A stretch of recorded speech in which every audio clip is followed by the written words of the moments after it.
नमस्कार साथियों, स्वागत करता हूं आप सभी का एक बार फिर से नए वीडियो में। साथियों, हाल ही में भारत के प्रधानमंत्री नरेंद्र मोदी ने तमिलनाडु के रामेश्वरम में एक नए रेलवे ब्रिज का उद्घाटन किया है। साथियों, ये ब्रिज भारत के मल तमिलनाडु में रामेश्वरम को कनेक्ट जोड़ने के लिए एक ब्रिज बनाई गई है। समुद्री ब्रिज है और अपने आप में एक अनोखा ब्रिज है, क्योंकि इसमें लिफ्ट सिस्टम लगाया गया है, जिसकी सहायता से जो समुद्री जहाज होते हैं उनको आने जाने का रास्ता दिया जाएगा। इसको नए तरीके से डिजाइन किया गया है, इसके बारे में आपको बताएंगे।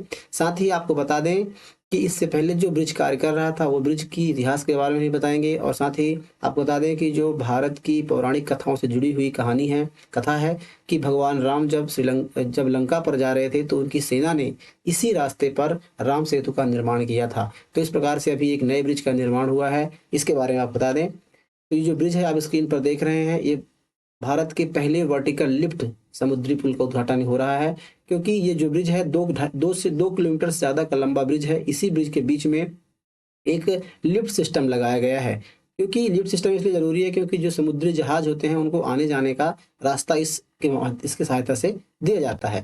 साथ ही आप देख सकते हैं मंडपम से लेकर के रामेश्वरम के बीच की जो दूरी है 2.78 किलोमीटर की लगभग दूरी है, और इसी के बीच ये ब्रिज बनाया गया है जो भारत और श्रीलंका को जोड़ने का कार्य करता है। बता दें साथियों, भारत की जो 4 धाम हैं, जिसमें से एक धाम रामेश्वरम द्वीप इसी द्वीप पर है, जिसमें से काफ़ी सारे श्रद्धालु आते हैं। और इससे पहले इसका जो संचालन था वो मीटर गेज ट्रेनों के द्वारा किया था। मीटर गेज मतलब सकरी पटरी के जो ट्रेन होते हैं वो पहले चलाई जा रही थी, लेकिन उसके बाद से इसे 2007 में ब्रॉड गेज में बदला गया। और उसके बाद से इसकी जो पहले जो पुल बनी थी, पंबन पुल थी, वो काफ़ी लंबे समय तक कार्य किया, और उसके बाद 2022 में उसमें जंग लगने की वजह से उसे 105 वर्षों के बाद उसे नए पुल बनाने की घोषणा की गई। तो इस प्रकार से बात करें साथियों तो आप देख सकते हैं। अब बात करें कि जो ये ब्रिज है इसकी बनाने की आवश्यकता क्यों हुई, इसके इतिहास के बारे में। तो आपको बता दें, ब्रिटिश शासनकाल के दौरान इस ब्रिज में 1850 में भारत और श्रीलंका के बीच उनको समुद्री रास्ते बनाने के लिए जो ब्रिटिश सरकार थी उन्होंने एक योजना बनाई, और ताकि जो भारत का व्यापार है वो श्रीलंका में भी हो सके। और साथ ही जो रामेश्वरम है वो धार्मिक और व्यापारिक रूप से अहम था, बड़ी संख्या में लोग यहाँ दर्शन करने के लिए आते थे। तो उसके लिए भी नाव का जो इस्तेमाल है वो किया जाता था, लेकिन जो नाव का सफ़र था वो समुद्री रास्तों में काफ़ी मुश्किल होता था, क्योंकि समुद्रों में कभी भी तेज़ हवाएं और समुद्री लहरों के कारण जो नाव का सफ़र था वो काफ़ी मुश्किल हुआ करता था। इसके बाद से ब्रिटिश शासन ने एक प्लान तैयार किया, और उन्हें तमिलनाडु के मंडपम से लेके और रामेश्वरम के बीच एक पंबन द्वीप के बीच जो है रेलवे लाइन बनाने की प्लान तैयार किया। उसके बाद से उन्होंने धनुषकोडी से कोलंबो तक की फेरी नाव जोड़े जाने का भी प्लान बनाया। बात करें पंबन ब्रिज के इतिहास के बारे में तो 1870 में इस ब्रिज की जो है निर्माण का प्रस्ताव रखा गया, और उसके बाद जून 1911 में इस ब्रिज को बनाने का निर्माण कार्य शुरू हुआ। 24 फरवरी 1914 को ये ब्रिज बनकर के तैयार हुआ।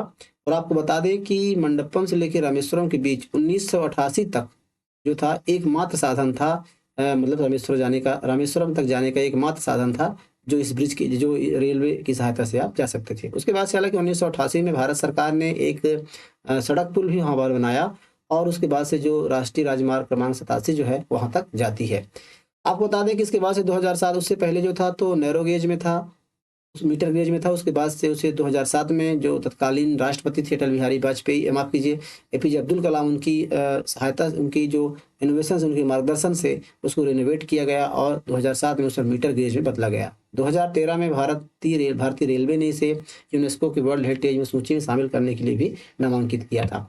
साथियों, बात करें कि इस पुराने पुल और नए पुल में क्या अंतर है, तो पहले आपको हम पुराने पुल की जानकारी बता देते हैं। पुराना पुल जो था वो कुछ इस प्रकार से था कि इसमें लिफ्ट सिस्टम लगा हुआ था, रोलिंग लिफ्ट ब्रिज। इसे हम कैंटिलीवर श्रेजर रोलिंग लिफ्ट भी कहते हैं, क्योंकि जो था ये जर्मन इंजीनियर के नाम पर रखा गया था।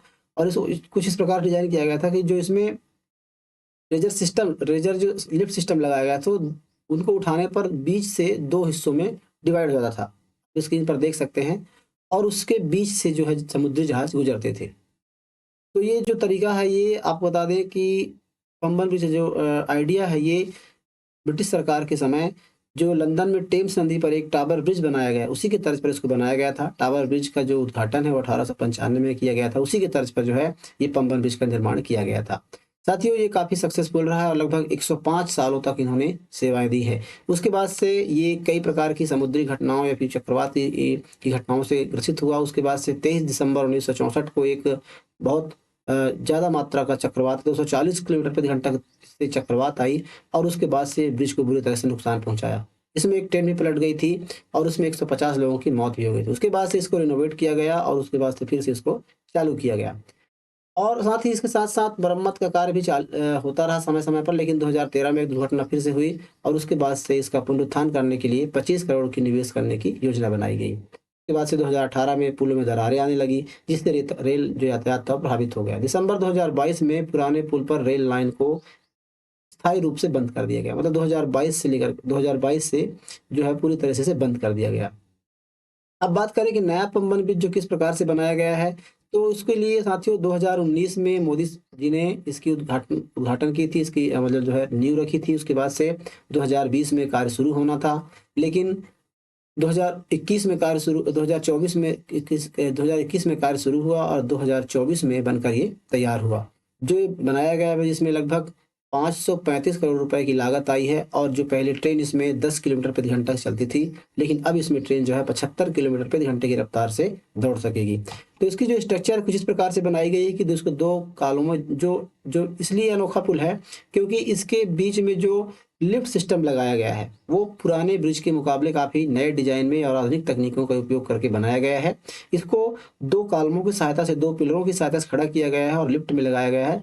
तो पहले जो लिफ्ट था इसको उठाने के लिए या इसमें जो है कि समुद्री जहाज को रास्ता देने के लिए कई सारे कर्मचारियों की आवश्यकता होती थी। इसे जो है मैनुअली इसको किया जाता था, लेकिन अभी जो है लिफ्ट सिस्टम लगाया गया है और 1 से 2 कर्मचारी से आसानी से ऊपर की ओर उठा सकते हैं। जब ऊपर उठा देंगे तो इसके नीचे से जो है समुद्री जहाज गुजर जाएंगे। तो इस प्रकार से इसको डिजाइन किया गया है। आप देख सकते हैं स्क्रीन पर जो 2 पिलरों के बीच की दूरी है 72.5 मीटर की दूरी है और जो इसकी हाइट है इस पुल की वो 34.825 मीटर इसकी हाइट रखी गई है।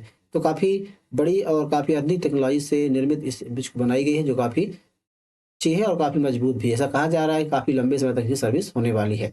31 जनवरी 2025 को इसका ट्रायल किया गया था और उसके बाद से इसको 75 किलोमीटर घंटे की रफ्तार से इसको मंजूरी दी गई। लेकिन यह नियम ब्रिज के बीच वाले हिस्से यानी कि ऊपर उठाने वाले हिस्से पर लागू नहीं होगा। जहाँ पे लिफ्ट लगा हुआ है वहाँ पर सिर्फ 50 किलोमीटर प्रति घंटे की अनुमति दी गई है। यहाँ से इस रफ्तार से ट्रेन दौड़ सकेंगी। 2.5 किलोमीटर का ये लंबा ब्रिज है जो भारत की इंजीनियरिंग का उल्लेखनीय नमूना है, जो इस प्रकार से भारत की इंजीनियरिंग और जो तकनीकी के विकास को दर्शाता है। साथ ही इसकी जो पूरी लिफ्ट की जो जहाँ पे लिफ्ट सेट की गई है वहाँ पर उसको जो वजन है वो 660 मीट्रिक टन है, जिस प्रकार से इसके रखरखाव और को भी ध्यान में दे सकता है।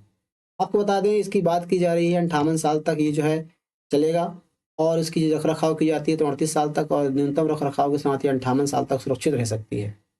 साथियों ये जानकारी आपको कैसी लगी आप हमें कमेंट बॉक्स में ज़रूर बताइएगा। मिलते हैं किसी ऐसे नए वीडियो में, तब तक के लिए नमस्कार।